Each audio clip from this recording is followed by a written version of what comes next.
Join us on a tour through time and nature in a place where age-old traditions meet the modern world. Along the way, we'll discover what it takes to manage over 100 square miles of Florida's historic Babcock Ranch Preserve. When we burned this, we had about a 6-man crew. Everybody knows what to do. Everybody knows where to be and when to be there, when not to be there. Having the whole crew knowing what's going on is very important. The biggest thing is for safety. These natural and cultural resources are sustained with ecotourism, public recreation, and agriculture. When you get a good crew that works together, it makes it a whole lot easier on the livestock and the men. Now that we have our cow caught, we want to give these 2 shots around the neck region, like so. Rising to the challenge is a team of dedicated people, applying their skills, good old-fashioned hard work, and pride. It's what we do at Babcock Ranch Eco-Tours and Tarpon Blue.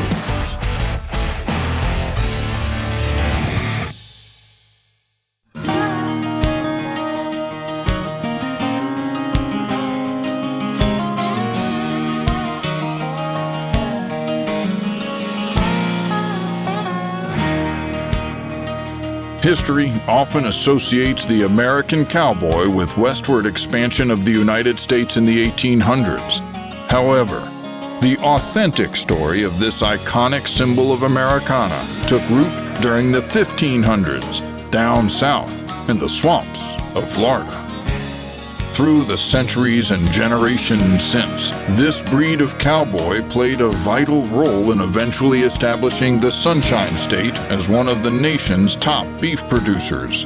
As a working cattle operation, the Babcock Ranch Preserve relies on Tarpon Blue's team of cowboys for tending to livestock herds, and a whole lot more.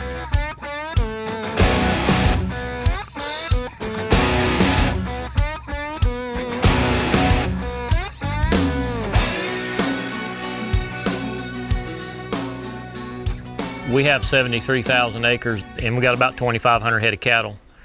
But the cattle isn't the main thing that we do. It's probably about a third of what we do. And the other 2/3 is split up between land management and the tour and keeping up the roads there. The mechanics on the buggies. We've got 5 buggies that we keep running on the tour. So that's probably right up at the top of the list. Another challenge out here is we're all the time chasing grass, trying to get new grass for the cows. That kind of gets tangled up with the cutting of the sod and the farming. So you're having to keep the cows out of the way of the sod cutters and the farmers. You know, you lose grass temporarily to sod cutting and farming, but it gets regenerated when they get done. We plant it all back and we got a fresh field again. But that's pretty much what we'll do from late spring right on through the summer into the fall. Is we're constantly moving the cows. Probably every 10 to 20 days the cows are being moved somewhere to a fresh piece of ground. The land management side of it, the land itself, I like doing that. I like the burning part, and there's a progression there. You burn it off and you start new and everything comes up green again. Burning season is important to us. We'll set out to really improve the pasture when we burn. It helps with exotics and maintaining grass. Brings the grass back, makes it a little more nurturing to a cow, makes her want to eat it when it's small. Places we burn here are rough woods, so you'll go through there and you'll be able to see the ground in there finally and you know, improve it a little bit. It's very good for it, and it's good for the ranch. We're here on the burn that we started on about 3 weeks ago. As you see behind me, a lot of the native species have popped up green. That's really what we're after. That's beneficial to what we're doing here. When we burned this, we had about a 6-man crew. We had equipment on site. We have this little crew meeting beforehand. Everybody knows what to do. Everybody knows where to be and when to be there, when not to be there. Having the whole crew knowing what's going on is very important. The biggest thing is for safety. We'll start on a burn and we'll light kind of a backfire, get it kind of backed off from where the head fire is going to come. We're gonna get our wick good and moist. Oh, we gotta open our vent. Get a little on the wick, and we'll light. Just kind of hold it at a little bit of an angle and walk where you want to burn. It's early February, and we like to choose this time of year based on we've probably had a frost or two by now, and the grass is kind of deader and there's a lot of fuel for the fire.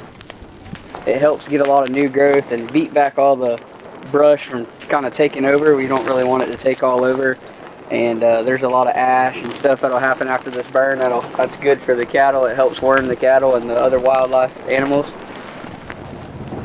When we started, it seemed like it was going to be a pretty dry day. If it gets too dry, the fire can get real erratic, then it kind of becomes hard to control. But then like today, the wind died down and the cloud cover came in, so it's gotten too damp. Today our goal was about 900 acres, and we have a good breaking point about halfway through this block.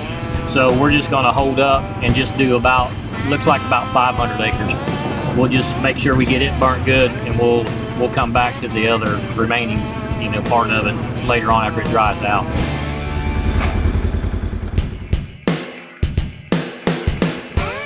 No matter what else needs doing, David and his team have got to chase that grass and tend to the herds, because there's an annual cycle that needs repeating.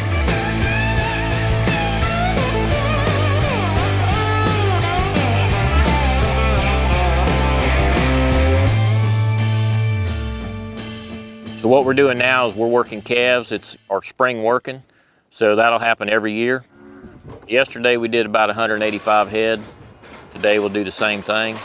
We'll throw them out of this rough right over here, put them out on the grass patch. We'll let them sit for a little bit, let everybody find their babies. We'll kind of assess the health of the herd, ride through them, look at them, kind of take a visual on them, see if there's anything there with a problem that needs treatment, just see how the cows are doing in general. And then we'll drive them on up to the cow pens.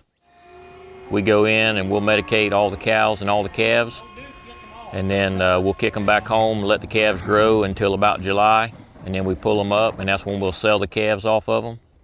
And then about the first part of August, we'll run the cows back through, and we'll pregnancy check all the cows, and of course all the bred ones will stay, and sometimes we'll sell the opens if she's not bred, or they'll get put in a separate pasture.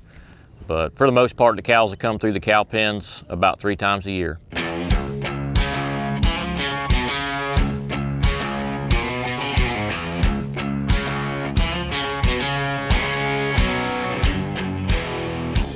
There's an evolving rhythm between nature, people, and traditions that has echoed through these landscapes for over 100 years now. And at the dawn of a new era, this generation sustains it for the next. To experience these old Florida legacies firsthand, stop by and see us down at Babcock Ranch Eco-Tours. We'd love to show you around our little neck of the woods. Every time you come out with us, everything is always different. You will go home with some everlasting memories of this beautiful place that we have out here.